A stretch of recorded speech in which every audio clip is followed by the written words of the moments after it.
আমার হল না, আমি এইখানতে খাবো।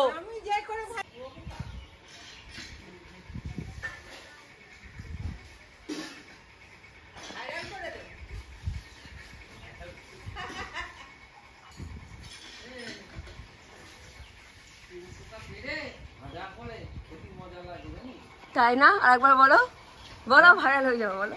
ভাইরাল হয়ে যাবে? হ্যাঁ বলো। শুয়োপোকা ভালো করে ভাজতে হবে ঘি দিয়ে, বেশ গা ঘিয়ে ভেজে, আর পরোটা দিয়ে খেতে ভালো লাগবে, সাথে আর টমেটো আর পেঁয়াজ নিয়ে। রাজুর পরোটার থেকেও ভালো খেতে। খাবি তো? তুই খাবি তো? আমি খাবি তো? কেন খাবি না? লেবু দিয়ে আশ করে লাগাবি, তাও কি পাতি লেবু না, বাতাবি লেবু সাইডে রাখতে। তুমি ভাজো, আমি খেয়ে দেখিয়ে দেবো। তুমি ভাজো, আমি খেয়ে দেখিয়ে দেবো। ভেজে দিতে হবে কিন্তু। আমার হল না, আমি এইখানতে খাবো। আমার হল না, আমি দাঁড়াবো এখান থেকে, তুমি উঠবা, পারবা, হাতে করে পেরে ভাজবা, আমি দাঁড়িয়ে থাকবো, খাবো, চলে যাবো। রাম ঘোষ।